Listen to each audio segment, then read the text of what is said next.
Bienvenue dans l'émission Kanguka, mon nom est Chris Ndikumana. Je sens réellement qu'aujourd'hui, il y a des gens qui ont besoin d'une parole d'encouragement, une parole qui vient de Dieu. Vous êtes nombreux à être complètement découragés en ce moment. Même si vous êtes en relation avec Dieu, cela peut vous arriver. Même si vous êtes sauvé, même si vous êtes le serviteur de Dieu, le monde dans lequel nous vivons, les problèmes que nous rencontrons, les injustices que nous subissons, tout cela fait que nous soyons découragés. Il y a des choses que Satan amène dans notre vie et parfois Dieu permet que ça se passe. J'aimerais vous dire que peu importe votre situation, même si vous n'avez nulle part où dormir, même si vous avez été expulsé, même si votre foyer est détruit, votre mari vous a abandonné, je veux que vous sachiez qu'il y a encore de l'espoir en Jésus-Christ. Vous avez peut-être perdu quelqu'un de très cher, cela arrive dans la vie, mais sachez que Dieu a toujours une solution de rechange. Dieu connaît vos lendemains, il connaît comment sera votre vie l'année prochaine. Il y a une personne qui m'écoute en ce moment, vous êtes en train de dire que vous n'avez aucune chance dans la vie, que rien ne marche,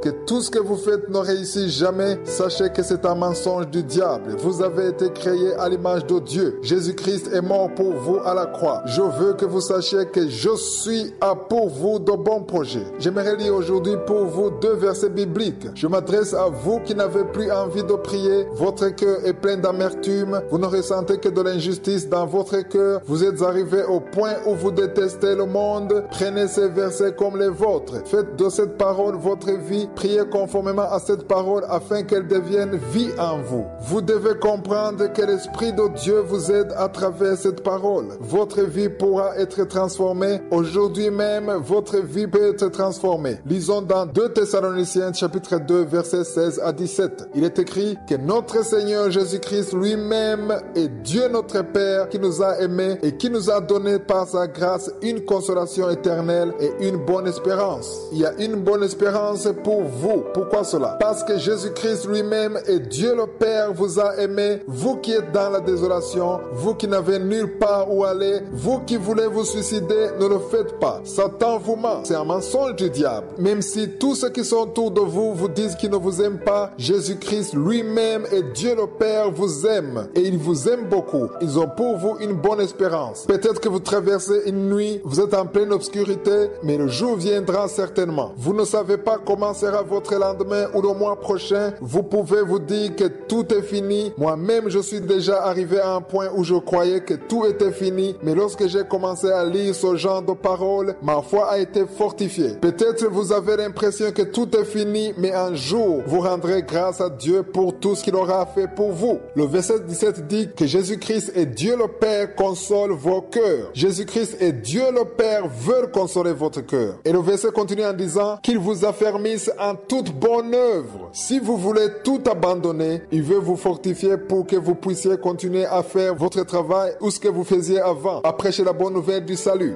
Dans le verset, il est dit en toute bonne parole. Ce qui veut dire qu'il veut vous donner de bonnes paroles. Il veut vous fortifier pour que vous ne vous lamentiez plus. Ne désespérez plus. Jésus-Christ et Dieu le Père ont préparé une surprise. Commencez à rendre grâce à Dieu même si vous ne voyez rien. Faites-le par la foi et vous verrez leur délivrance. Il y a des problèmes auxquels vous pouvez facilement trouver une solution. Vous pouvez soit appeler un ami pour vous aider, ou utiliser l'intelligence que Dieu vous a donnée pour résoudre le problème, ou encore utiliser l'argent que vous avez. Quoi qu'il en soit, il y a des problèmes auxquels vous pouvez facilement trouver une solution. Je ne vais pas parler de ce genre de problème aujourd'hui. Je parle à ceux qui m'écoutent aujourd'hui et qui sont dans une situation où ils ne peuvent rien faire du tout. Il arrive que même si vous utilisez tout ce que vous avez, vous n'arrivez pas du tout à vous en sortir. Vous avez tout essayé. Vous êtes arrivé même au point où vous vous lamentez, vous voulez tout laisser tomber. Les gens qui sont arrivés à ce niveau ne peuvent plus prier. C'est vrai, vous pouvez continuer à aller à l'église le dimanche, mais votre relation avec Dieu est éteinte. Vous ne voulez même plus écouter la parole de Dieu. Votre cœur est devenu très amer. Vous avez l'impression que Dieu vous a laissé tomber. J'aimerais vous montrer la meilleure façon de vous rapprocher de Dieu si vous êtes dans une telle situation. Dans la Bible, il y a une personne qui a eu le même problème. Il s'appelait Josaphat. son pays était attaqué par 3 autres pays, il savait très bien que même s'il prenait des armes, il n'avait aucune chance de remporter la victoire. La prière qu'il a faite, c'est la même que j'aimerais vous demander de faire. C'est une prière qui m'a beaucoup aidé. Chaque fois que je me trouvais dans une situation où je me sentais totalement impuissant, je faisais la prière de Josaphat. Cette histoire se trouve dans 2 Chroniques, chapitre 20, verset 12. Il est écrit « Ô notre Dieu, n'exerceras-tu pas tes jugements sur eux, car nous sommes sans force devant cette multitude nombreuse qui s'avance contre nous. » Voici comment il termine la prière, et c'est ce qui m'encourage beaucoup. Il termine en disant « Et nous ne savons que faire, mais nos yeux sont sur toi. » Si vous ne savez pas quoi faire, je vous invite à faire cette prière de Josaphat. Vous avez tout fait pour avoir un travail, rien ne marche. Vous avez peut-être beaucoup de dettes et vous ne voyez aucune issue puisque vous ne pouvez pas tout payer. Vous avez tout fait pour que votre enfant change. Faites cette prière et terminez-la comme Josaphat. Dites à Dieu que vos yeux sont sur lui. L'Éternel, le Dieu d'Abraham, d'Isaac et de Jacob, le Dieu Tout-Puissant, je suis. Dites-lui que vos yeux sont sur lui parce que vous ne pouvez plus rien faire. Josaphat a dit, car nous sommes sans force devant cette multitude nombreuse qui s'avance contre nous et nous ne savons que faire. Mais nos yeux sont sur toi. Peut-être vous êtes dans une situation compliquée. Votre mariage est devenu amer. Votre travail vous cause des problèmes. Puisque vous ne pouvez rien faire pour changer la situation, dites à Dieu que vos yeux sont sur lui. Détachez vos yeux de cette situation. Détachez vos yeux de ce qui ne marche pas et gardez-les sur je suis, le seul qui est capable de changer complètement votre vie et de tracer pour vous le chemin. Lorsque vous aurez changé votre façon de voir les choses, lorsque vous aurez changé votre attitude, lorsque vous aurez appris à détacher vos yeux de vos problèmes et à les garder sur Dieu, il se manifestera et tracera pour vous le chemin. Avant de commencer à enregistrer cette émission, il y a une parole que j'étais en train de lire dans la Bible. C'était dans Marc 10, verset 27. Je me suis senti inspiré par l'Esprit de Dieu à vous partager la même parole parce qu'il y a des gens qui suivent cette émission qui sont dans une situation impossible.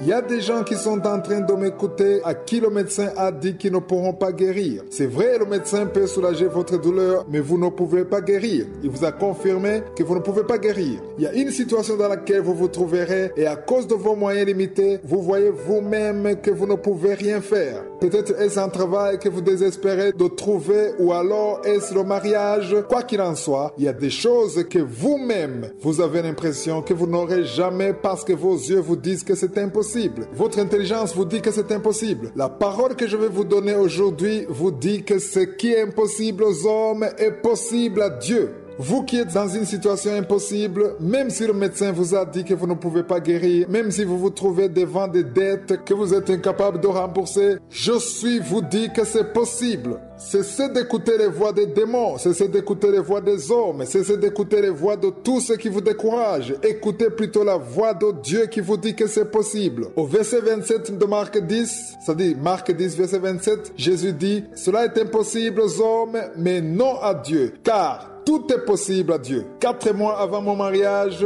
je ne voyais pas du tout comment cela se passerait car je n'avais pas les moyens pour payer toute la cérémonie. Ensuite, j'ai eu un songe. J'ai vu un ange me dire que toutes mes dépenses étaient déjà réglées. Dieu m'a assuré que je ne prendrai aucune dette pour le mariage. Cela s'est passé comme Dieu me l'avait dit. Je n'ai pris aucune dette car Dieu m'avait assuré que c'était possible que je me marie sans m'endetter. Frères et sœurs, ce que vous considérez comme impossible est possible devant Dieu. Vous pouvez avoir l'impression que personne ne vous aime. Tout est bloqué. Vous ne savez même pas comment vous allez vivre. Vous ne voyez pas comment sera votre avenir. Vous ne voyez rien du tout. Mais Dieu vous dit que ce qui est impossible aux hommes est possible à lui. Il ne vous demande rien d'autre que d'avoir foi en lui. Lui-même tracera pour vous le chemin. Il vous montrera le chemin. Il vous connectera à la personne qu'il faut et au moment qu'il faut. Peut-être les gens vous disent qu'à votre âge, vous ne pouvez plus avoir de mari. Tout le monde vous dit que c'est impossible pour vous d'avoir un mari, mais Dieu vous dit que ce qui est impossible aux hommes est possible à Dieu. Peut-être que le médecin vous dit que vous n'aurez pas d'enfant à votre âge, vous avez déjà atteint la ménopause, mais Dieu dit que ce qui est impossible aux hommes est possible à lui.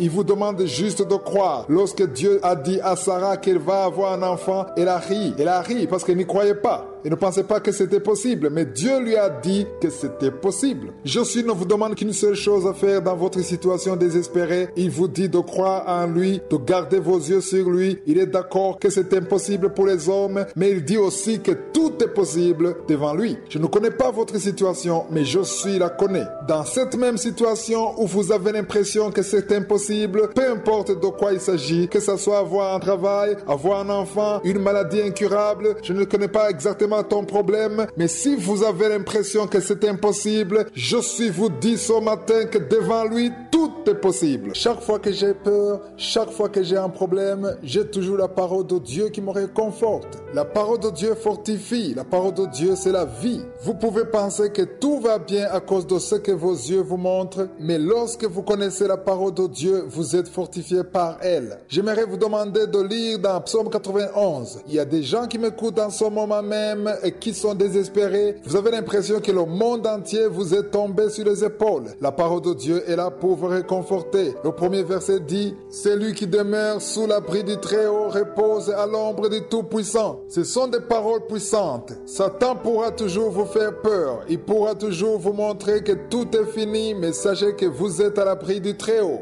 Lorsque vous voyez une ombre, cela veut dire qu'il y a quelque chose derrière. Il y a quelqu'un et cette personne n'est pas loin. Lorsque vous voyez une ombre, cela veut dire que la personne est proche. Ce verset veut dire que Dieu est proche de vous. Il connaît vos larmes. Ne désespérez plus. Ne dites plus que vous êtes malheureux. Les gens vous ont abandonné et personne ne vous aime. Ça peut être vrai que les gens vous ont abandonné, mais vous devez savoir que je suis. L'Éternel est avec vous. Il est en train de parler à votre cœur. Ne désespérez plus. Le deuxième verset dit « Je dis à l'Éternel, mon refuge et ma forteresse, mon Dieu en qui je me confie. » La forteresse vous protège contre les flèches de l'ennemi. Lorsque vous avez confiance en l'Éternel, tout ce que Satan fait ne sert à rien car Dieu est votre forteresse. Je vous invite à croire dès aujourd'hui que Dieu est avec vous. Si vous croyez en lui, si vous croyez qu'il est capable de vous délivrer, si vous croyez qu'il est capable de changer votre enfant, votre mari, votre femme, la situation dans laquelle vous êtes,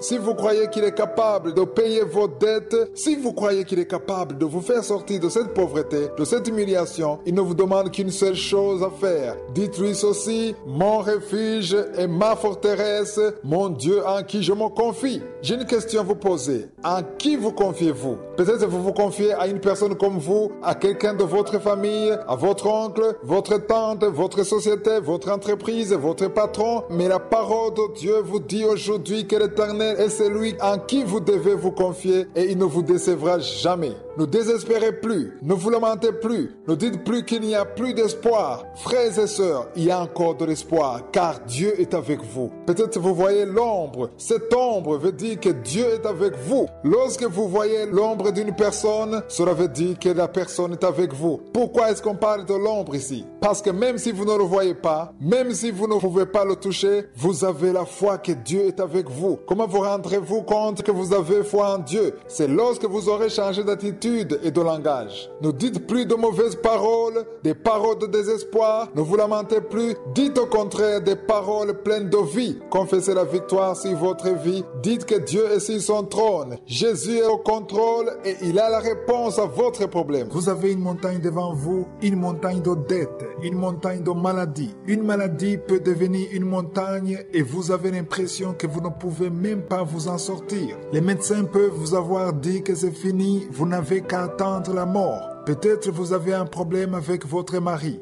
Devant vous, ce n'est plus seulement un problème, mais c'est devenu une montagne. Vous pouvez avoir un souci à votre travail, avec votre patron. Ce problème pourrait être facilement devenu pour vous une montagne. Vous attendez peut-être le mariage depuis longtemps et vous ne voyez aucune issue. Ce problème est devenu pour vous une montagne. Je parle aujourd'hui à toutes ces personnes qui ont une montagne devant eux. Je veux vous donner un verset biblique qui vous encourage. Vous pouvez dire à cette montagne dans la foi que je suis capable de la transformer en une vallée. Lisons dans Zacharie chapitre 4 versets 6 à 7. À la place du nom de Zorobabel, mettez votre nom. Il est écrit, c'est ici la parole que l'Éternel adresse à Zorobabel. Ce n'est ni par la puissance, ni par la force, mais c'est par mon esprit, dit l'Éternel des armées. Qui es-tu, grande montagne, devant Zorobabel? Tu seras aplani. Il posera la pierre principale au milieu des acclamations. Grâce, grâce pour elle. Que cette parole vous réconforte, vous qui êtes devant une montagne. La parole de je suis peut transformer cette montagne en vallée. Même là où il n'y avait pas de chemin, vous pouvez retrouver le chemin. Tout ce qui est mort, je suis est capable de le ressusciter. Il faut juste que vous ayez la foi, changez votre attitude, ne désespérez plus, ne marchez plus comme une personne qui est dans le deuil. Il y a des gens qui, lorsqu'ils ont des problèmes, tout le monde le remarque. Vous devez changer votre façon d'agir, changer votre attitude, ne soyez plus triste. Dites que je suis et sur le trône. Si on vous demande comment vous allez, dites toujours que je suis et au contrôle. Il y aura toujours des gens qui vous demanderont comment vous allez. Dites toujours que je suis et sur son trône de gloire. Son heure venue, il répondra. Dites toujours qu'au temps de Dieu, j'aurai son travail, j'aurai cet enfant, j'aurai son mari, je serai guéri. Commencez à parler comme un vaillant. Ne voyez plus cette montagne devant vous, mais voyez la parole de Dieu. Je suis dit, qui es-tu, grande montagne devant Zorobabel? Tu seras aplani. Il posera la pierre principale au milieu des acclamations. Grâce, grâce pour elle. L'esprit de je suis est capable de déraciner cette montagne qui est devant vous. Peu importe le temps que vous avez passé dans le chômage, peu importe ce que les gens disent de vous, peu importe l'aspect qu'a votre situation où tout semble s'arrêter, peu importe la vie du médecin, je suis est capable de parler à cette montagne et de la transformer en vallée. Tout ce qu'il vous demande, c'est de confesser de bonnes paroles. Ne vous lamentez plus, rendez grâce à Dieu, vous verrez la main de Dieu. Je parle à tous ceux qui sont dans la confusion. Vous avez eu des promesses de la part de Dieu, vous avez entendu ce que Dieu promet à ses enfants, ou alors vous avez eu un songe sur votre vie, mais vous êtes arrivé au point où, à cause des tempêtes de la vie, vous vous demandez si réellement Dieu a parlé sur votre vie. Il y a des fois où vous vous demandez si réellement Dieu est capable ou bien si ce ne sont que des mensonges. Des fois, vous vous demandez pourquoi il guérit les uns et pas les autres. Vous vous demandez pourquoi il secourt les uns et pas les autres. Vous devez savoir une chose très importante. Dieu ne ment pas. Ce qu'il a dit, il le fera certainement. Nous avons déjà lu dans Ésaïe 41:10 où il est écrit « Ne crains rien car je suis avec toi, ne promène pas des regards inquiets car je suis ton Dieu, je te fortifie, je viens ton secours, je te soutiens de ma droite triomphante. » Vous pouvez douter malgré que vous connaissez cette vérité et que vous avez déjà lu ce verset. Si vous êtes dans la confusion, si vous êtes en train de perdre votre foi à cause de ce que vous êtes en train de traverser, vous êtes dans une situation où votre vie est devenue un véritable enfer, ne perdez pas votre foi à cause des problèmes de votre foyer. Il y a une personne qui m'écoute en ce moment qui a des problèmes dans son foyer, des problèmes concernant son mari et ses enfants. J'aimerais vous dire que Dieu n'est pas un homme pour mentir. Il vous dit que vous n'avez rien à craindre car il est avec vous. Il se soucie de vous. Laissez-moi vous donner un verset qui se trouve dans Nombre 23, verset 19. Il est écrit « Dieu n'est pas un homme pour mentir, ni un fils d'homme pour se repentir. Ce qu'il a dit, ne le fera-t-il pas? Ce qu'il a déclaré, ne l'exécutera-t-il pas ?» Les gens pourront toujours vous mentir. Il y a des gens qui vous promettent des choses qu'ils ne feront jamais, mais ce que Dieu a dit dans sa parole, il le fera. Dieu ne peut pas se retourner dans ce qu'il a dit. Ce qu'il promet, il accomplit. La question qu'il vous pose, vous qui êtes dans la confusion, si Dieu l'a promis, ne peut-il pas l'accomplir? Qu'est-ce qui l'empêcherait de faire ce qu'il a promis? Ce qu'il a dit, ne le fera-t-il pas? Ce qu'il a déclaré, ne l'exécutera-t-il pas? C'est une question qu'il vous pose, vous qui commencez à douter sur ses promesses. Dieu a pour vous de bons projets. Dans Jérémie 29, verset 11, il dit « Car je connais les projets que j'ai formés sur vous, dit l'Éternel, projets de paix et non de malheur, afin de vous donner un avenir et de l'espérance. » Ne doutez plus sur les promesses de Dieu.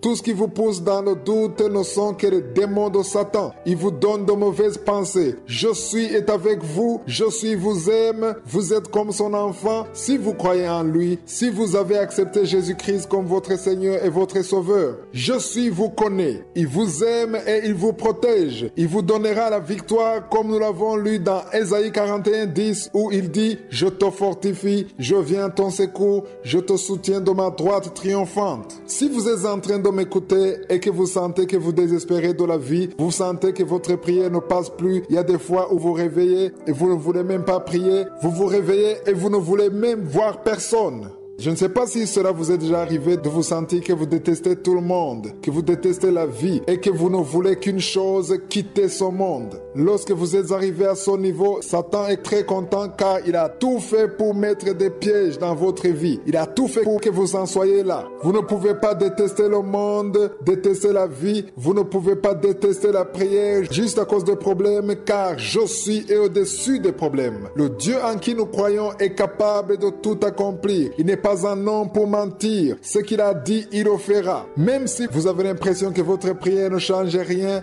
c'est comme si vous parlez dans le vide. Sachez que Dieu a des oreilles et il entend. Je veux aujourd'hui encourager toutes les personnes qui se sentent découragées, toutes les personnes qui viennent de passer plusieurs années dans le chômage. Vous n'arrivez pas à trouver du travail. Je parle à tous ceux qui attendent depuis longtemps le mariage, un enfant, la guérison. J'aimerais vous dire que Dieu n'est pas incapable de vous guérir. Il en est bien capable. Il est capable de vous donner un mari. Il est capable de vous donner du travail. Il est capable de vous secourir. Il est capable de parler une seule fois et sa parole change n'importe quelle situation. Je vous invite donc à élever Dieu. Mettez-le au-dessus de vos problèmes. Ne mettez plus vos problèmes au-dessus de Dieu. Dites qu'il est capable. Ce qui est impossible aux hommes lui est possible, car il ne dit qu'une seule parole et tout s'accomplit parce qu'il n'est pas un homme pour mentir. Si Satan essaie encore de vous mentir en vous donnant de mauvaises pensées, dites-lui que le Dieu en qui vous croyez, je suis, n'est pas un homme pour mentir. C'est vrai, vous pouvez être toujours au même endroit de l'extérieur, mais fouille de l'intérieur.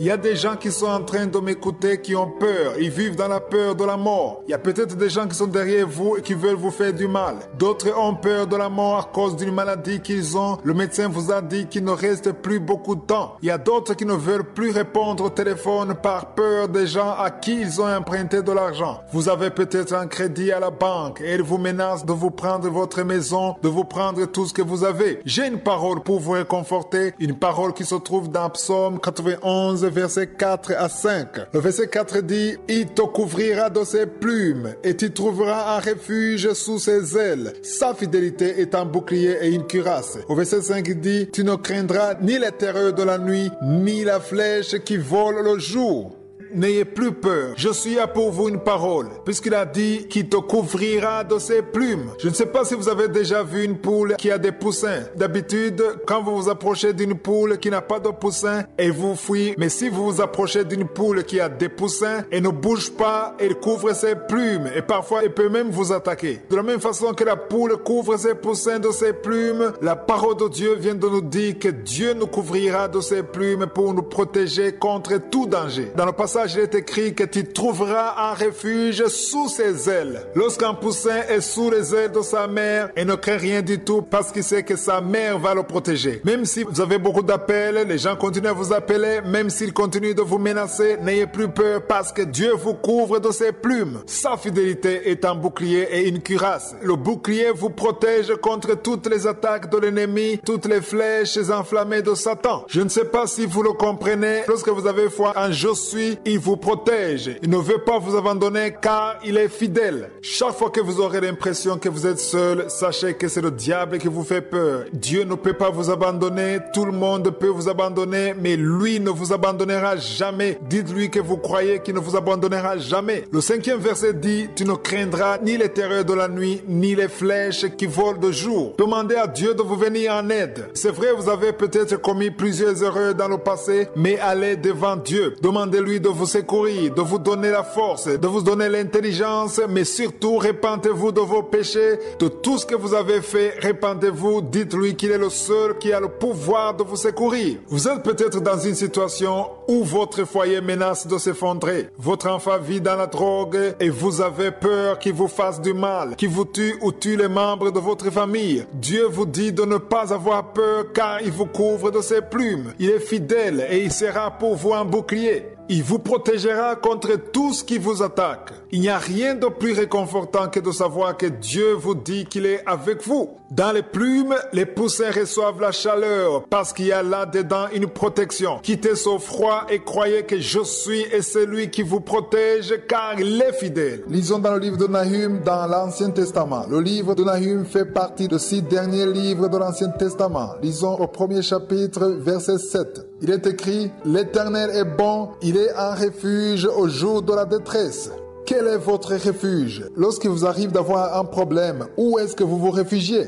Il y a des gens qui sont en train de m'écouter, qui ont des problèmes dans leur foyer, à leur travail, dans leur pays. Vous êtes arrivés au point où vous voulez fuir. J'ai juste une question. Où allez-vous fuir? Le verset 7 dit expressément qu'il n'y a aucun autre refuge. Je suis et c'est lui qui vous connaît. C'est lui qui vous a créé et c'est lui qui a la clé pour toutes les portes qui sont fermées. C'est lui qui a la solution à votre problème, peu importe la nature du problème. Le verset continue en disant, il connaît ceux qui se confient en lui. Si vous vous confiez à l'Éternel, sachez qu'il vous connaît. Si vous ne vous confiez pas en lui, alors vous vous confiez ailleurs. Peut-être dans des choses qui détruisent votre corps, dans l'alcool, dans les bars, dans les boîtes de nuit, dans la fornication, dans l'adultère. Vous êtes en train de fuir dans le mauvais côté car tout cela va vous tuer. Confiez-vous en l'Éternel. Il se pourrait que vous vous confiez en quelqu'un comme vous. Vous voulez quelqu'un à qui parler, qui vous écoute, mais vous devez parler à Je suis. Parlez-lui de votre problème. Agenouillez-vous et appelez-le. Il vous entend. Son oreille n'est pas trop dure pour entendre. Ce problème paraît grand à vos yeux, mais il est très petit aux yeux de Dieu.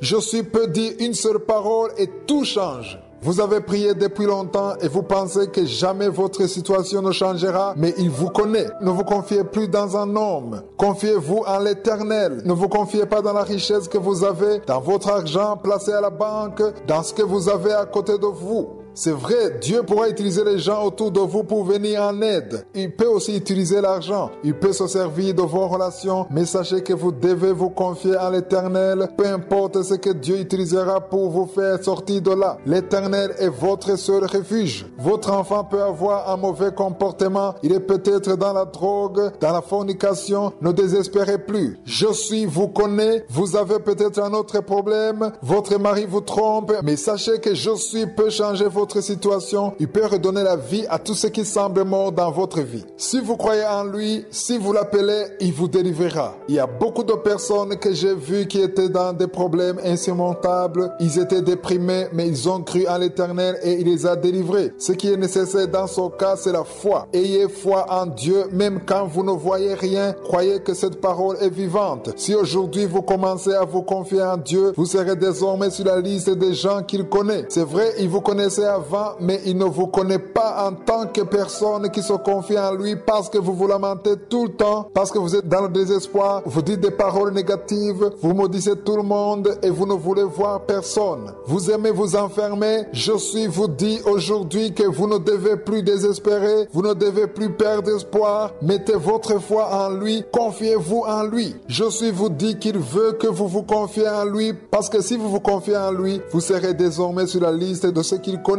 Un jour, vous verrez la porte s'ouvrir. Il vous délivrera parce que personne n'a jamais été déçu par Je suis. Vous pouvez ne pas avoir la réponse que vous attendiez, ou bien avoir ce que vous espériez, ou alors vous ne pouvez pas l'avoir au moment que vous le vouliez. Mais je peux vous promettre que Je suis ne peut pas ne pas répondre à une personne qui croit en lui, qui attend la réponse en rendant grâce et en évitant de se lamenter. Une personne qui fait de Je suis son refuge et qui garde ses yeux sur lui. Faites de Je suis votre refuge dans vos problèmes, dans votre détresse, et lui, il ne vous décevra jamais. Il vous visitera et et vous délivrera. Il y en a qui m'écoutent qui veulent abandonner leur foi. Il y en a d'autres qui ont déjà tout abandonné. Ils écoutent juste l'émission, mais le cœur n'y est pas. Ils sont retournés dans une vie pécheresse. Ils ont déjà perdu espoir. En ce moment même, vous sentez que votre cœur va exploser, mais j'aimerais vous dire qu'il y a toujours une solution en Jésus-Christ. Il y a juste un verset biblique que j'aimerais qu'on lise, un verset qui peut complètement changer votre vie. Lisez dans Psaume 55, verset 23 ou verset 22 selon votre version. Le verset commence en disant « Remets ton sort à l'Éternel. Votre fardeau est trop lourd pour vous. Personne ne peut vous le décharger, mais Dieu vous demande de vous décharger sur lui. Pourquoi porteriez-vous votre fardeau alors que Dieu veut le porter pour vous? Qu'il s'agisse d'un problème qui concerne votre enfant, votre mari, votre travail, votre cœur ou votre maladie, confiez-vous à Je suis. Le verset continue en disant « Et il te soutiendra, il ne laissera jamais chanceler le juste. » C'est ce genre de paroles que vous avez besoin d'entendre. N'écoutez plus le rapport du médecin qui dit qu'il ne vous reste que 5 jours à vivre, 2 mois à vivre. N'écoutez plus les appels que vous recevez, des appels qui vous découragent et qui vous disent que tout est fini. Jésus vous soutiendra, il vous fortifiera, il prendra soin de vous, il ne laissera jamais chanceler le juste. Si vous croyez en Dieu, sachez que Dieu ne vous laissera jamais chanceler, il ne vous laissera jamais tomber.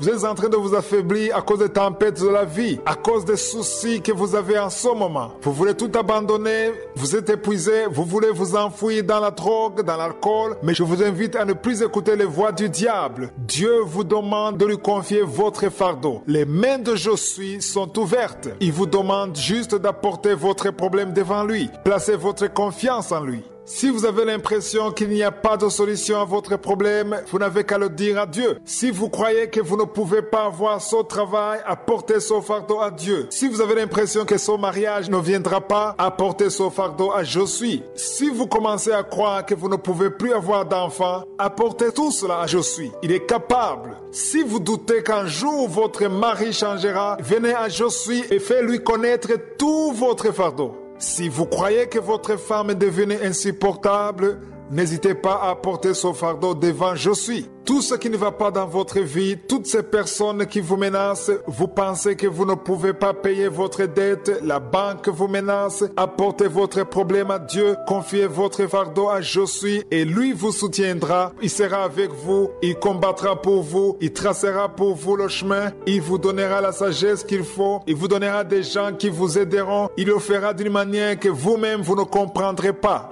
Peut-être vous ne voyez rien en ce moment. Vous ne voyez rien ni devant vous, ni derrière vous. Les gens commencent à vous fuir, mais il y a celui qui ne vous fuira pas. Il s'appelle Je suis.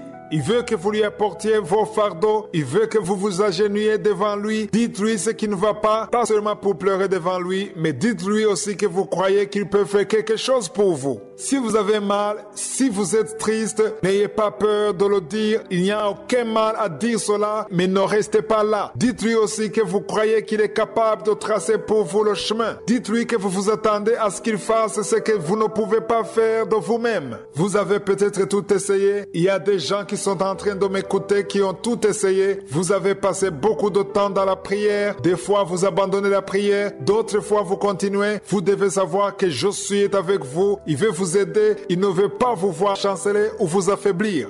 Si vous êtes en train de vous affaiblir, sa main vient sur vous maintenant. Si vous gardez vos yeux sur lui et si vous les détachez de votre problème, si vous croyez que lui seul peut vous secourir, il fera ce que vous ne pouvez pas faire. Je ne peux pas vous dire ce qu'il fera, mais tout ce qu'il vous demande, c'est de garder vos espoirs sur lui, garder vos yeux sur lui. Il répondra à votre appel et vous secourra certainement. Vous êtes arrivé à un point où vous n'avez plus d'espoir, vous ne voyez ni votre avenir, ni votre présent. Vous avez prié, vous avez supplié Dieu, vous avez même jeûné, mais rien ne marche. Vous êtes arrivé à un point où vous sentez la mort juste près de vous. Vous avez l'impression que tout va s'arrêter. Si vous avez un travail, vous vous sentez menacé par le chômage. Si vous êtes malade, vous avez l'impression que vous êtes en train de vivre vos derniers jours. Vous êtes dans une situation où vous sentez que là où vous êtes, d'un moment à l'autre, ceux qui vous cherchent pour vous faire du mal risquent de vous trouver. Il y a une parole que Je suis à préparer pour vous aujourd'hui. C'est une parole qui peut vous réconforter et élever votre foi.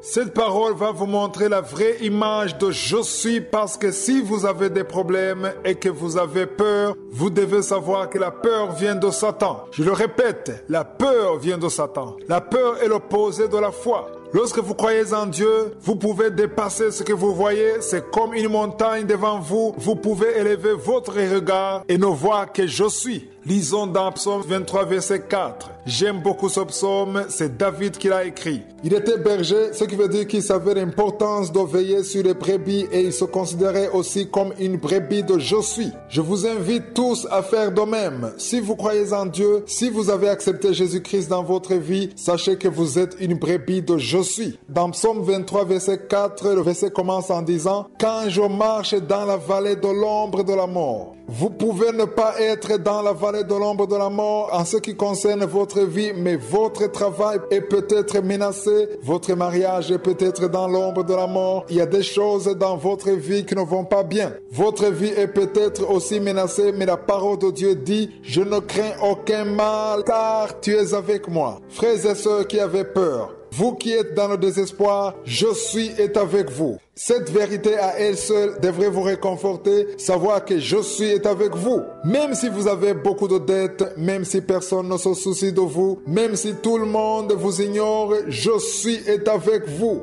Que le diable ne vous trompe plus en vous disant que vous êtes seul. Vous n'êtes pas du tout seul. Répondez-lui s'il essaie de vous montrer encore. Dites-lui que je suis avec vous. Même si vous avez faim, même si vous ne savez pas comment vous allez nourrir vos enfants, je suis avec vous. Il est capable de vous secourir. Il tracera pour vous un chemin là où vous ne voyez pas de chemin. Le verset se termine ainsi. Ta houlette et ton bâton me rassurent. Le berger utilise le bâton quand il veut chasser les animaux qui veulent attaquer les brebis. La houlette n'est pas faite pour frapper, mais pour amener les brebis qui s'égarent, pour les redresser. Dieu utilise les deux pour son troupeau. Lorsque vous gardez vos yeux sur je suis, il prend son bâton et il frappe tous les esprits mauvais qui veulent vous faire du mal. Il y a des esprits mauvais qui sont en train de vous combattre. Ils veulent vous garder dans une vie de péché. Ils veulent vous garder dans un esprit d'abattement. Ils veulent vous voir vous suicider. Il y a une personne qui m'écoute qui veut se suicider. Ne cédez pas à ces pensées qui vous poussent à vous suicider, parce que la houlette de je suis est avec vous et il vous ramènera sur le bon chemin. L'ombre de la mort que vous voyez n'est pas la mort, c'est juste son ombre et il vous trompe. Il n'y a aucune mort. Satan veut vous tromper.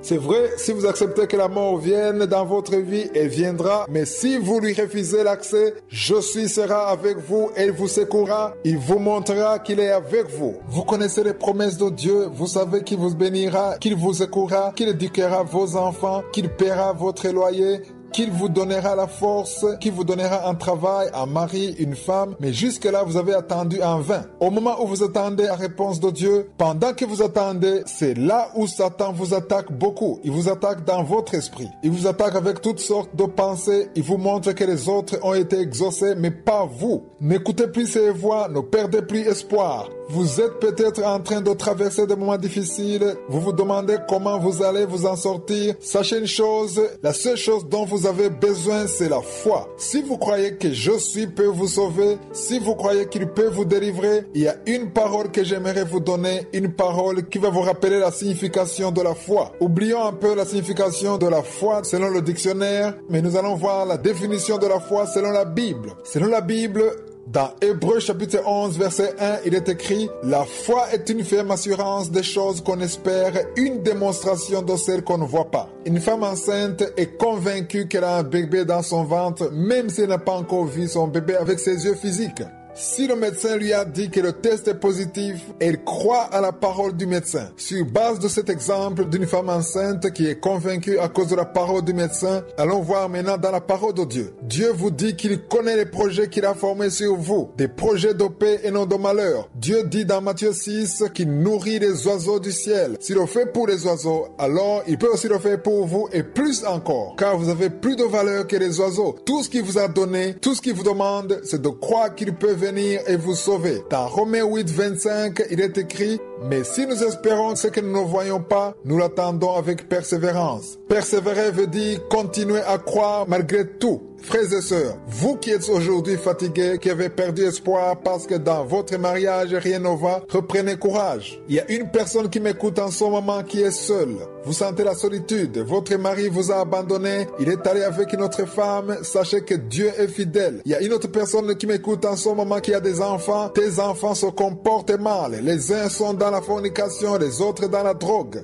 Je connais tes enfants, il sait tout ce dont Dieu a besoin. Vous qui avez beaucoup de dettes, je suis capable de payer vos dettes. Vous qui n'avez pas de travail, je suis le maître de tout. Il peut vous donner du travail à n'importe quel moment. Tout ce qu'il vous demande, c'est de croire ce que vous ne voyez pas encore et lui rendre grâce. Écoutez sa voix, il vous dirigera, il peut vous indiquer quoi faire. Croyez seulement que ce n'est pas un homme qui vous secourra, mais que c'est je suis qui viendra à votre secours. Dans tous vos problèmes, même si personne ne vous comprend, même si vous avez l'impression que tout le monde est injuste, vous avez l'impression que tout s'est arrêté, vous avez juste besoin de faire une seule chose. Croyez, commencez à croire ce que vous ne voyez pas, persévérez, n'abandonnez pas, ne vous lamentez plus, ne dites plus de mauvaises paroles. Une personne réveillée ne dit pas n'importe quoi et ne dit pas qu'il n'a pas de chance. Sachez que je suis vous connaît, je suis vous aime, il a pour vous de bons projets. Vous ne les connaissez pas encore, mais ces projets existent. Croyez-le parce que nous le lisons dans la parole de Dieu. Le diable ne veut pas que vous entendiez cela. Il ne veut pas que vos oreilles entendent ce genre de message. Il veut que vous croyiez seulement en sa voix. Une voix qui vous dit que vous n'avez pas de chance. Il veut que vous viviez dans le péché. Peu importe le temps que vous avez attendu,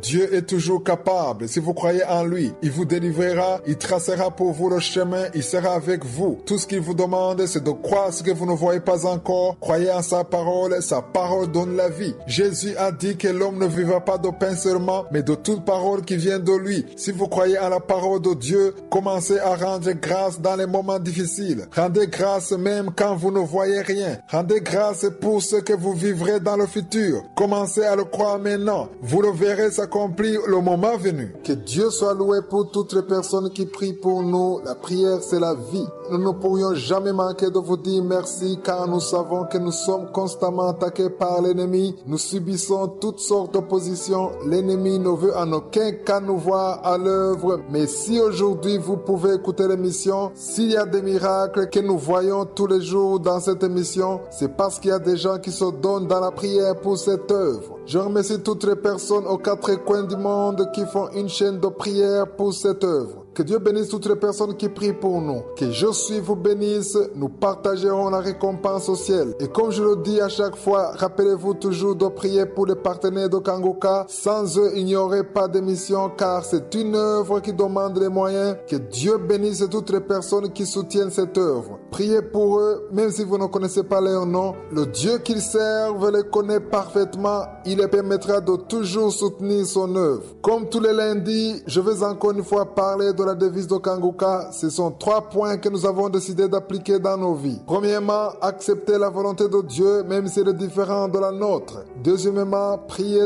tous les jours. Troisièmement, il est absolument interdit de se lamenter. Nous devons toujours rendre grâce à Dieu. Aujourd'hui, nous allons parler sur le 3e point. Il est absolument interdit de se lamenter, mais souvent on se lamente lorsqu'on est dans une mauvaise situation, lorsque tout va mal. Vous pouvez vivre une situation qui vous pousse naturellement dans les lamentations. Les gens peuvent être contre vous à tel point que vous vous sentez abandonné. Aujourd'hui, j'aimerais qu'on se réfère sur ce qui est arrivé au roi David. Nous allons lire dans 1 Samuel 30, verset 6. Si vous lisez tout le chapitre, vous verrez que le roi David était sorti avec ses hommes hors de la ville. Quand il est revenu, il n'y avait plus personne. La ville avait été brûlée. Ils avaient pris leurs femmes et leurs enfants. Tout le monde s'est mis à pleurer. Alors ils ont commencé à s'en prendre au roi David. David aurait pu commencer à se lamenter et demander à Dieu pourquoi il l'avait abandonné. Mais le verset 6 encourage beaucoup car il est écrit « David fut dans une grande angoisse car le peuple parlait de le lapider parce que tous avaient de l'amertume dans l'âme, chacun à cause de ses fils ou de ses filles.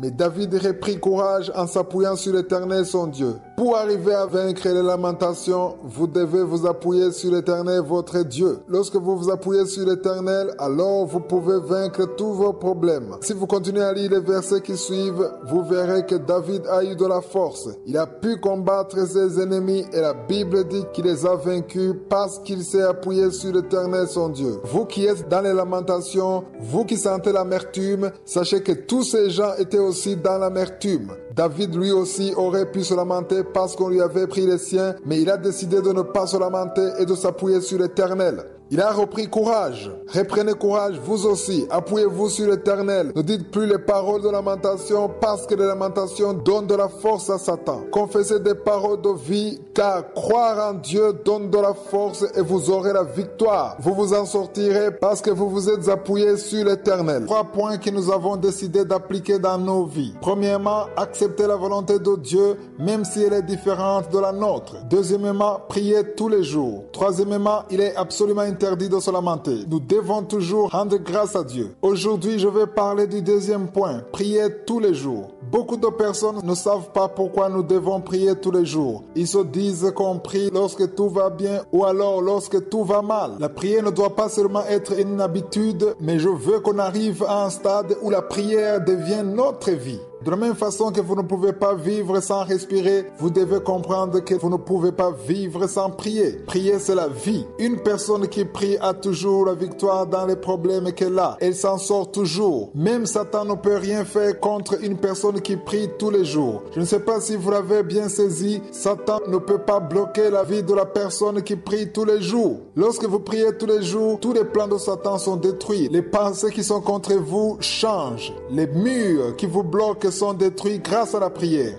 Dans le monde spirituel, il y a une grande victoire pour la personne qui prie tous les jours. C'est pourquoi même si vous avez des problèmes dans votre foyer ou à votre travail, lorsque vous priez tous les jours, vous obtenez une autre force, une force cachée. Tous les jours sont couverts par la puissance de Dieu. Aujourd'hui, j'aimerais vous partager une parole pour vous montrer l'avantage qu'il y a à prier tous les jours. Nous devons comprendre qu'on ne prie pas pour changer les pensées de Dieu, mais nous prions pour que le plan de Dieu soit accompli. Lisons dans Jérémie chapitre 1 verset 12, il est écrit, tu as bien vu, car je veille sur ma parole pour l'exécuter. Peut-être que vous vous dites que vous n'avez encore jamais reçu de parole vous concernant, que vous n'avez jamais eu une prophétie sur votre vie, mais vous devez savoir que Dieu a déjà dit une parole sur votre vie. Il dit qu'il connaît les projets qu'il a formés sur vous, des projets de paix et non de malheur, afin de vous donner un avenir et de l'espérance. C'est écrit dans Jérémie 29, verset 11. C'est une parole que Dieu a dite sur vous et il dit encore qu'il est derrière sa parole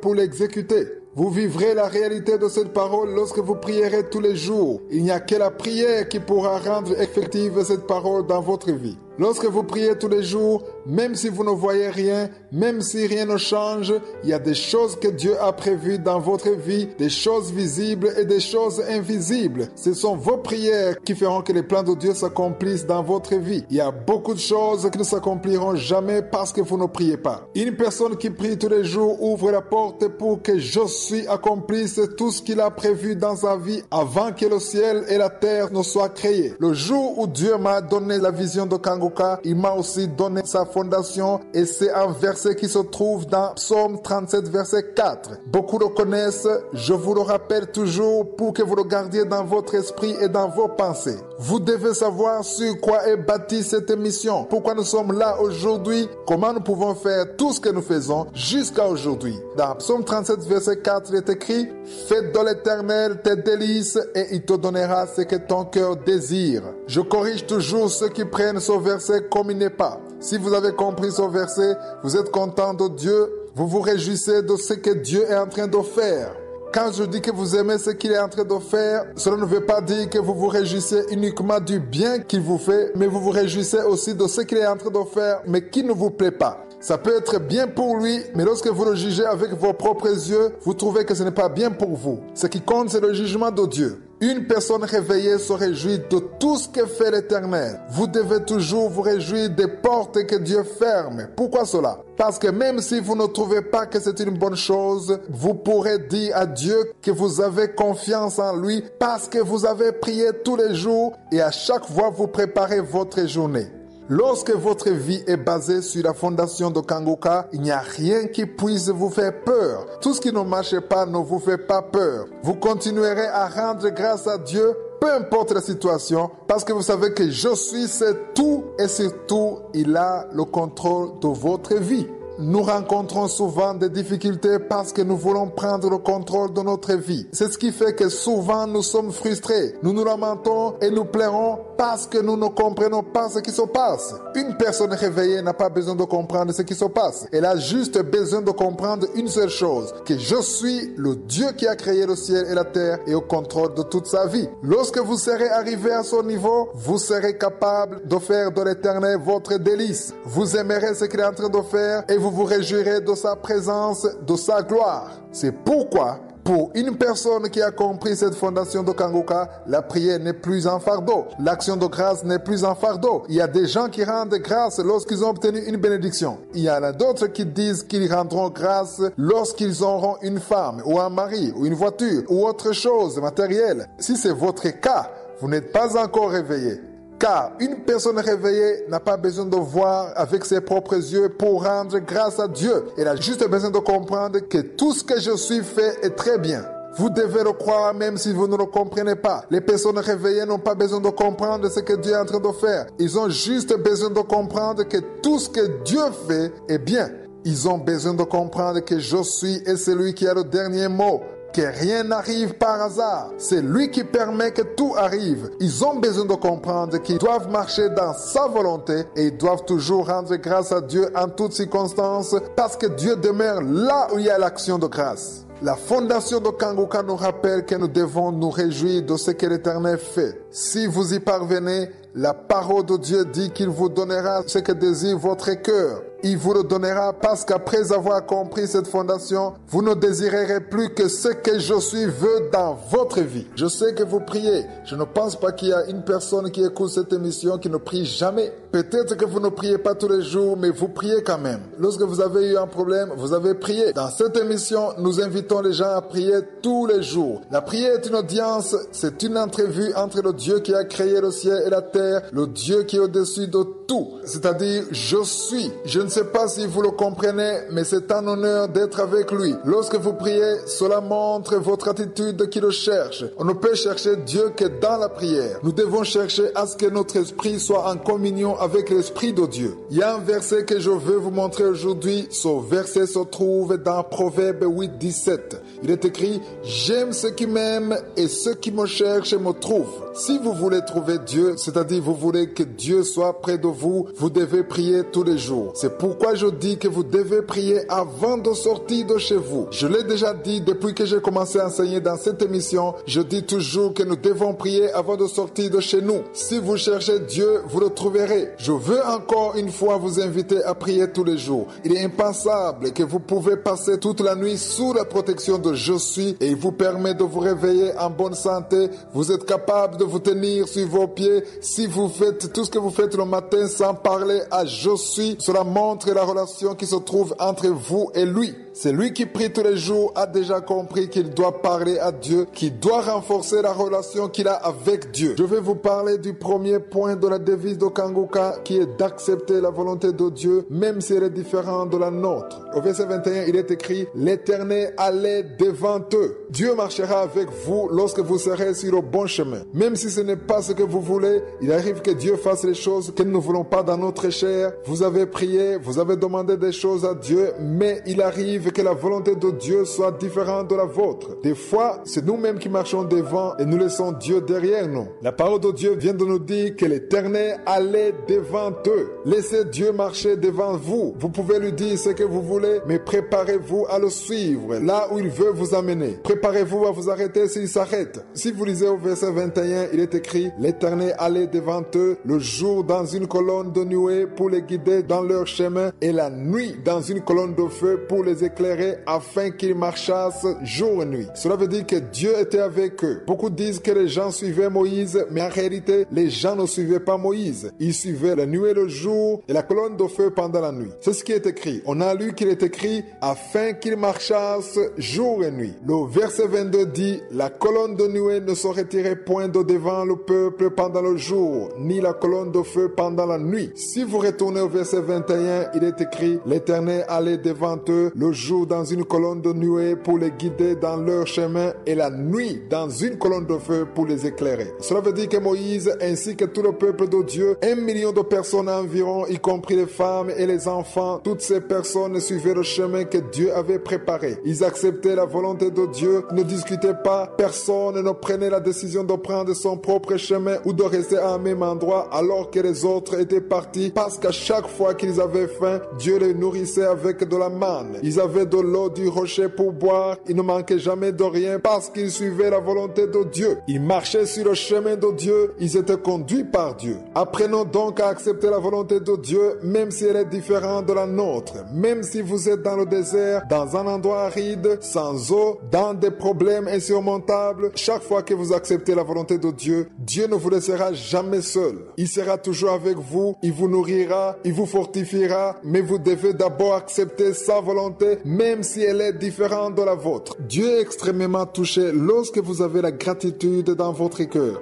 Il y a une histoire de la Bible que j'aime vous raconter dans cette émission. J'aimerais qu'on y revienne encore aujourd'hui. C'est écrit dans Luc 17, verset 12 à 19. C'est l'histoire des 10 lépreux. Jésus les a tous guéris. Ils sont venus à lui en lui demandant d'être guéris et il l'a fait. Il les a demandé d'aller voir les sacrificateurs. Après avoir été guéris, un seul est revenu pour dire merci à Jésus. J'aime beaucoup le verset 17. C'est un verset qui m'a réveillé et j'espère que vous aussi, vous serez délivrés par ce verset. Il est écrit, Jésus prenant la parole dit, les 10 n'ont pas été guéris et les 9 autres, où sont-ils? Je me suis rendu compte que nous, les enfants de Dieu, nous ne sommes pas très différents des 9 autres. Si vous considérez toutes les personnes qui sont bénies par Je suis, elles sont nombreuses. Vous tous qui m'écoutez, même si vous avez des problèmes en ce moment, il y a de bonnes choses que Je suis fait pour vous chaque jour. Mais il se trouve que seuls 10% reviennent pour dire merci à Dieu. Personne ne pourrait dire que Dieu n'a jamais rien fait pour lui. C'est impossible. C'est vrai, vous avez peut-être des soucis en ce moment. Vous avez peut-être des problèmes avec votre famille, dans votre mariage, dans votre travail. Mais il y a des choses que Je suis a fait dans votre vie. C'est pourquoi Jésus dit, les 10 n'ont-ils pas été guéris? Et les 9 autres, où sont-ils? J'ai alors dit à Dieu que je ne veux jamais être parmi les 9 autres. Une personne qui se lamente tout le temps, qui dit de mauvaises paroles tout le temps, qui dit des paroles de désespoir, des paroles de lamentation, cette personne est parmi les 9 autres. Si c'est ça votre vie, sachez que vous n'êtes pas parmi les 10% qui sont revenus dire merci à Jésus. Je veux que vous appreniez à revenir sur vos pas en disant merci à Dieu. Soyez parmi les 10%. Quand Jésus demandera où sont les 9 autres, que vous ne soyez pas parmi ceux-là. Soyez cette personne qui est revenue pour rendre grâce à Jésus. Si vous lisez toute l'histoire, au verset 19, Jésus dit, lève-toi, va, ta foi t'a sauvé. Cela veut dire que non seulement il a été guéri de la lèpre, mais il a été également sauvé. Peut-être que les 9 autres ne se sont jamais repentis, peut-être qu'ils sont morts dans le péché, mais le seul qui est revenu a obtenu la guérison et le salut. Si vous revenez à Jésus en lui disant merci, même si vous êtes dans une situation difficile, si vous continuez à avoir ce cœur reconnaissant, il y a toujours d'autres choses que Dieu vous donnera, des choses qui s'ajouteront à ce que vous aurez demandé. Prier est une bonne chose, chaque chrétien sait que prier est une bonne chose, seulement prier tous les jours est un signe qui montre la foi. C'est un signe qui montre que vous savez à qui vous parlez. Lorsque vous parlez à Dieu tous les jours, cela veut dire que vous croyez que Dieu vous entend. Lorsque vous n'avez pas cette foi, vous pouvez prier et vous décourager après un certain moment, mais lorsque vous avez la foi, vous savez que Dieu répond son heure venue et qu'il vous entend même si vous ne le voyez pas. Lorsque vous priez tous les jours, cela montre que vous avez la foi. J'aimerais vous dire que lorsque vous priez, même si vous ne voyez rien, il y a une chose spéciale qui est en train de se matérialiser dans le monde spirituel et un jour, Dieu descendra dans votre vie et il accomplira de grandes choses grâce à vos prières. Prenons exemple dans la prière, une histoire qui se trouve dans Acte 10 au 1er et 2e verset. Il est écrit, il y avait à Césarée un homme nommé Corneille, centenier dans la cohorte dite italienne. Cet homme était pieux et craignait Dieu avec toute sa maison. Il faisait beaucoup d'aumônes au peuple et priait Dieu continuellement. La Bible dit qu'il priait Dieu continuellement. Dans cette émission, je demande toujours aux gens de prier tous les jours. Dans les bons comme dans les mauvais moments, ne priez pas uniquement parce que vous avez besoin d'une bénédiction. Ne priez pas uniquement parce que vous avez un problème, mais priez parce que vous voulez être en communion avec Dieu. Vous devez prier parce que vous croyez que Dieu est celui qui vous permet de faire tout ce que vous faites. C'est lui qui vous en donne la force et vous pourrez rendre grâce à Dieu en tout. Au 3e verset, il est écrit, vers la 9e heure du jour, il vit clairement dans une vision un ange de Dieu qui entra chez lui et qui lui dit « Corneille ». Le 4e verset dit « Les regards fixés sur lui et saisi d'effroi, il répondit « Qu'est-ce Seigneur ?» Et l'ange lui dit « Tes prières et tes aumônes sont montées devant Dieu et il s'en est souvenu. » J'aimerais m'adresser à toutes les personnes qui sont en train de prier. Peut-être vous n'avez encore rien vu, vous n'avez jamais eu de prophétie, mais si vous continuez à prier, votre prière montera devant Dieu. La prière est comme une vapeur. Lorsque l'eau est bouillante, elle dégage une certaine vapeur. De la même façon, la prière monte devant Dieu comme nous l'avons lu. Au 4e verset, il est écrit « Tes prières et tes aumônes sont montées devant Dieu et il s'en est souvenu. » Frères et sœurs qui êtes en train de prier, Dieu se souvient de votre prière. Il se souvient de toutes les fois que vous avez prié, même lorsque vous ne voyez rien. Ne soyez pas découragés, même si vous ne voyez rien. Continuez, persévérez. L'essentiel, ce n'est pas de prier, mais c'est de prier en rendant grâce à Dieu. C'est prier en confessant la parole de Dieu. C'est prier en vous attendant à ce qui vient de Dieu et surtout en acceptant sa volonté. Si vous continuez à prier, un jour Dieu enverra son ange. Un jour, il vous répondra. Il vous visitera et vous dira que vos prières sont montées à lui et qu'il va vous délivrer. Cela m'est arrivé personnellement. Je vous le souhaite aussi. Vous ne pouvez pas prier tous les jours et continuer à vivre la même vie tous les jours. Lorsque vous avez une vie de prière régulière, un jour ou l'autre, Dieu descendra dans votre vie et il vous montrera que vous avez prié un Dieu qui entend. Chaque personne devrait savoir que Dieu sait ce qui est convenable pour nous car il nous a créés. Même si nous savons dans notre cœur que Dieu connaît ce qui est bien pour nous, parfois nous voulons que Dieu accomplisse ce que nous voulons. Le but de cet enseignement, c'est que nous puissions arriver à un point où nous serons suffisamment brisés pour être assez humbles et accepter la volonté de Dieu. C'est vrai, chacun a ses préférences, mais Dieu sait ce qui est mieux pour nous. Il voit là où nous ne voyons pas, il peut atteindre là où nous ne pouvons pas arriver. Tout ce qu'il fait est toujours bien, même quand nous ne le comprenons pas. Des fois, Dieu vous dira des choses que vous ne comprenez pas. Il voudra que vous fassiez des choses que vous ne comprenez pas du tout. La parole de Dieu vous guidera à faire des choses que votre chair ne veut pas. Cela est arrivé à Pierre. Nous le voyons dans Luc chapitre 5, verset 1 à 5. Lisez ce passage. Jésus est venu et il est allé vers la barque de Pierre. Pierre avait passé toute la nuit à pêcher sans prendre un seul poisson. Normalement, la nuit est le meilleur moment pour la pêche, mais il n'avait pas pu prendre aucun poisson. Quand Jésus est venu, ils étaient en train de laver leur filet parce qu'ils étaient fatigués et déçus. Au 4e verset, Jésus dit à Pierre ceci: « Avance en plein nom et jetez vos filets pour pêcher. » J'ai beaucoup aimé le 5e verset. Simon lui répondit: « Maître, nous avons travaillé toute la nuit sans rien prendre, mais sur ta parole, je jetterai le filet. » Vous pouvez être dans une situation où Dieu vous dit des choses que vous avez l'impression que c'est impossible. Il vous demande de faire des choses et vous-même vous voyez que c'est impossible, mais vous devez arriver au point où vous le croyez parce que Dieu l'a simplement dit. Lisez attentivement le 5e verset. Pierre l'a fait et il a pris beaucoup de poissons. Pourquoi cela est arrivé? Parce que Pierre a obéi et il a fait ce que Jésus a dit, même si cela semblait impossible pour lui. Cela était contraire à sa volonté, contraire à ses propres croyances. Comme aujourd'hui, Dieu peut nous demander de faire des choses qui ne sont pas conformes à ce que nous croyons et que nous voulons. Mais si je suis le vœu, si je suis vois que c'est ce qui est convenable, alors nous devons l'accepter et le faire, même si nous ne le comprenons pas. Lorsque vous serez arrivé à son niveau, il sera facile pour vous de ne pas vous lamenter parce que même si les choses ne se passeront pas comme vous l'aviez prévu, vous rendrez grâce à Je suis, vous demeurerez dans l'action de grâce, vous aurez une vie de prière régulière et vous vivrez en accomplissant sa volonté. Nous devons toujours rendre grâce. C'est ce qui est le plus difficile. En réalité, ce n'est pas si difficile que ça. L'essentiel, c'est de comprendre les principes de Dieu. Prenons exemple sur le passage qui se trouve dans Matthieu 14, versets 15 à 20. C'est une histoire que j'aime beaucoup et j'aime souvent y revenir. Jésus a fait un miracle en multipliant seulement 5 pains et 2 poissons. Plus de 5000 personnes ont mangé ce jour-là. Si vous lisez attentivement ce passage, vous verrez qu'il y avait beaucoup de personnes. Il est écrit, le soir étant venu, les disciples s'approchèrent de lui et dirent, ce lieu est désert et l'heure est déjà avancée, renvoie la foule afin qu'elle aille dans les villages pour s'acheter des vivres. Jésus leur répondit, ils n'ont pas besoin de s'en aller, donnez-leur vous-même à manger. Mais ils lui dirent, nous n'avons ici que 5 pains et 2 poissons. Et il dit, apportez-les-moi. Il fit asseoir la foule sur l'herbe, prit les 5 pains et les 2 poissons. Et levant les yeux vers le ciel, il rendit grâce.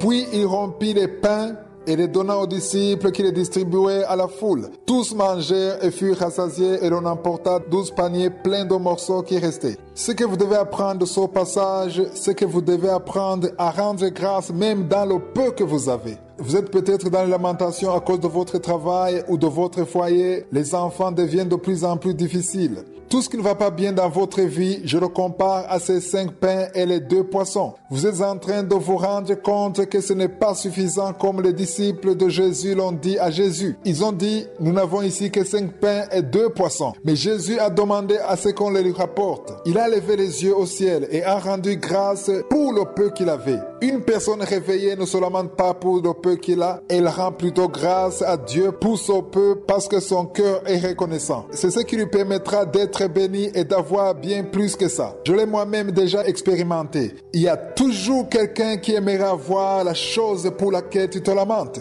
Vous vous lamentez peut-être parce que votre enfant vous rend la vie dure, mais il y en a qui veulent juste avoir un enfant. Vous vous lamentez parce que vous n'avez pas assez comme salaire, mais il y en a qui n'ont pas de travail. Chaque chose qui fait que vous vous lamentez, sachez qu'il y a quelqu'un d'autre qui aimerait avoir la même chose. Changeons notre façon de voir les choses. Marchons selon la devise de Kanguka. Cessons de nous lamenter, mais rendons grâce à Dieu pour le peu que nous avons. Un cœur reconnaissant se fait remarquer dans peu de choses. Vous ne pouvez pas me dire que vous rendez grâce parce que vous avez beaucoup de choses. Commencez aujourd'hui à rendre grâce dans le peu que vous avez. C'est là où Dieu verra votre cœur reconnaissant et il multipliera ce que vous avez. Vous tous qui êtes en train de m'écouter, il y a 5 pains et 2 poissons que vous avez. Peut-être vous n'avez pas de travail, mais vous avez la santé et vous avez des jambes qui marchent. Vous ne voyez peut-être pas, mais vous pouvez marcher et vous pouvez parler. Il y a des gens qui n'ont pas ce que vous avez. Laissez-moi vous dire que la première chose que je suis attend de vous, c'est que vous appreniez à rendre grâce dans le peu que vous avez. Prenez le temps de vous rendre compte de ce que Dieu a déjà fait dans votre vie. Vous avez peut-être besoin de prendre le temps pour écrire ce qu'il a déjà fait pour vous. Regardez en arrière, vous verrez ce que Dieu a déjà fait dans votre vie.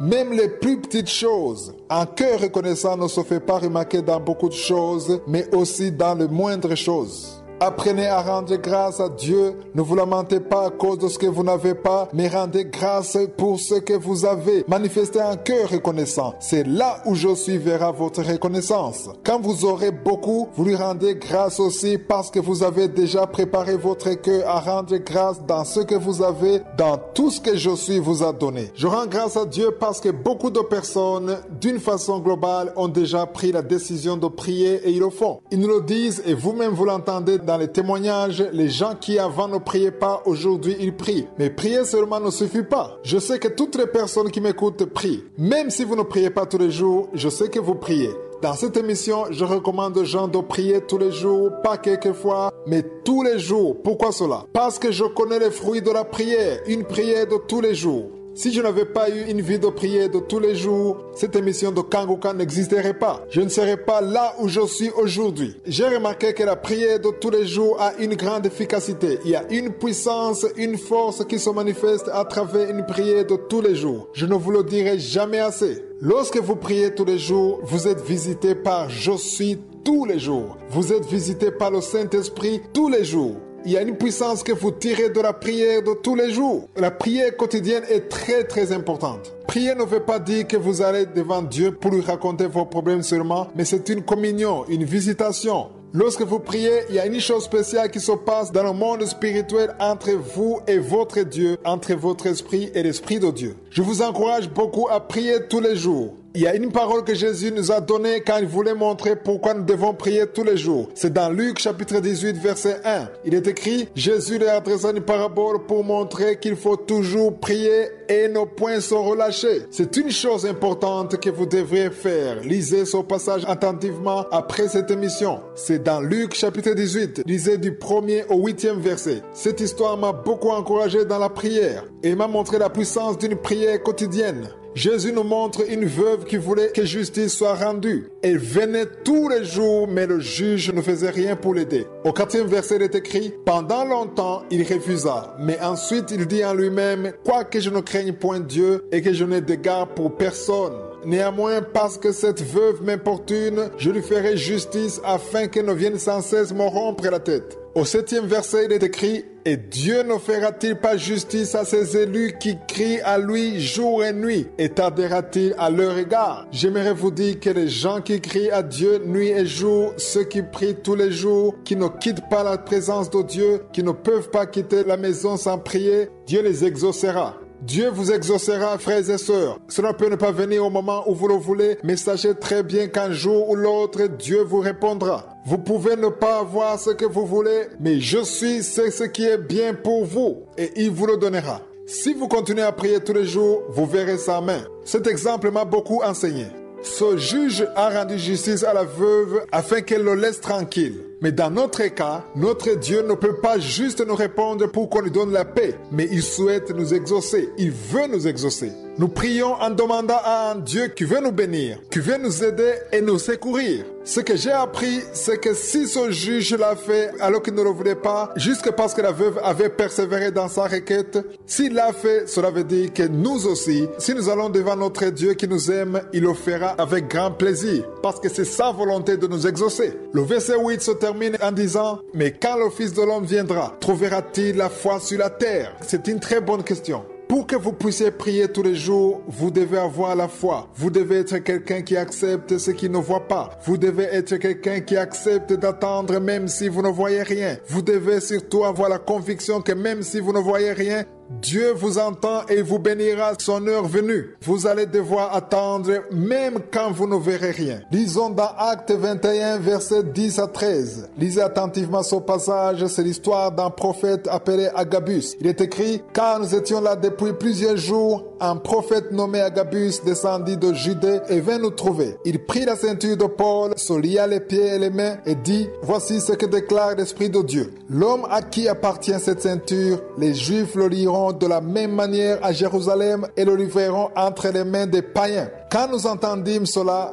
nous et ceux de l'endroit, nous priâmes Paul de ne pas monter à Jérusalem. Pourquoi est-ce qu'il ne voulait pas qu'ils aillent à Jérusalem? Parce qu'ils craignaient que ce que le prophète Agabus avait dit pouvait s'accomplir. En d'autres mots, ils avaient pour lui de la compassion, mais une compassion qui empêcherait Paul de ne pas être dans le plan de Dieu, dans la volonté de Dieu. La volonté de Dieu pour Paul était pour qu'il aille à Jérusalem, même si c'était pour souffrir. Le verset 13 m'a beaucoup enseigné. Paul savait qu'il devait faire la volonté de Dieu, même si celle-ci était différente de la sienne. Il ne voulait pas être lié, personne ne voudrait souffrir, mais il avait déjà compris que Dieu voulait qu'il aille à Jérusalem pour accomplir son œuvre. C'est l'œuvre que Josué avait préparée depuis toujours avant que le ciel et la terre ne soient créés. Au verset 13, il est écrit, « Alors il répondit, « Que faites-vous en pleurant et en me brisant le cœur? Je suis prêt non seulement à être lié, mais encore à mourir à Jérusalem pour le nom du Seigneur Jésus. » C'est l'exemple parfait d'une personne qui a accepté la volonté de Dieu, même s'il voit que cela pourrait lui être fatal. Je ne suis pas en train de vous dire que vous allez être tué ou être lié, mais il y a peut-être un endroit que Dieu vous indique, mais que vous ne voulez pas parce que cela n'est pas conforme à ce que vous voulez. Ce n'est pas exactement ce que vous préférez. Ce qui est important pour vous, ce n'est pas comment vous vous sentez par rapport à la situation, mais ce qui compte, c'est d'abord considérer la volonté de Dieu. Vous devez accepter la volonté de Dieu, même si elle est différente de la vôtre. Lorsque lorsque vous marcherez dans la volonté de Dieu, même si elle est différente de la vôtre, Dieu sera satisfait, même si cela ne satisfait pas à votre chair. Apprenons à accepter la volonté de Dieu, ne redoutons pas les épreuves, ne craignons pas les pièges de Satan comme les apôtres étaient en train de dire à Paul de laisser tomber, mais Paul leur a dit qu'il acceptait même de mourir si c'était la volonté de Dieu. Apprenons à marcher dans la volonté de Dieu sans considérer ce que nous voulons, sans considérer nos propres désirs, mais en cherchant ce que je suis veut. Ce qu'il veut, c'est ce qui a plus de valeur pour nous plutôt que ce que nous voulons.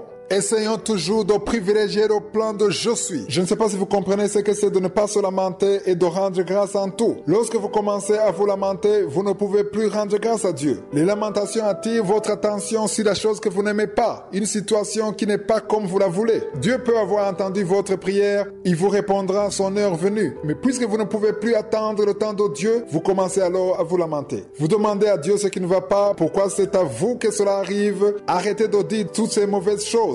Le verset que j'aimerais qu'on lise, c'est dans Psaume 103, verset 2. J'aime beaucoup ce verset, j'y reviens souvent dans cette émission. Le verset commence en disant « Mon âme bénit l'Éternel ». Chaque fois que vous sentez que vous ne voulez pas bénir, je suis. Chaque fois que vous sentez que vous voulez vous lamenter, ne cédez pas. Autre chose que David dit à son cœur, il a dit quelque chose de très important que vous devrez aussi dire à votre cœur. Il a dit, n'oublie aucun de ses bienfaits. C'est David qui parlait à son cœur. Il a dit, n'oublie aucun de ses bienfaits. Il ne faut jamais oublier ce que Dieu a fait pour vous. C'est lui qui vous a donné ce téléphone. C'est lui qui vous permet d'écouter cette émission. Si vous avez un enfant, c'est lui qui vous a donné cet enfant. Si vous avez un mari, c'est lui qui vous l'a donné. Si un jour il vous a sauvé et vous a évité un accident, c'est lui qui l'a fait. Si vous êtes sur le chemin du ciel, c'est lui qui vous a donné le salut. Si vous dormez dans une maison, c'est lui qui vous a donné un endroit où dormir. Si vous avez demandé à quelqu'un de vous héberger, c'est lui qui vous a permis de connaître la personne qui vous héberge. Chaque chose que vous avez, c'est je suis qui vous l'a donné. C'est pourquoi David dit, n'oublie aucun de ses bienfaits. C'est peut-être des choses sans importance, mais une personne reconnaissante doit se souvenir même de petites choses. Une personne reconnaissante doit l'être même dans les moindres choses. Si vous êtes incapable de rendre grâce à Dieu pour les moindres choses, alors même dans les grandes, vous ne pourrez pas le faire. Si aujourd'hui la parole de Dieu vous demande de ne pas oublier ce que Dieu a fait dans votre vie, cela demande que vous preniez le temps de vous rappeler tout ce que Dieu a fait dans votre vie. Je me suis rendu compte que lorsque nous prions, il est plus facile pour nous d'oublier. Nous ne pouvons même pas dire ce que Dieu a fait dans notre vie.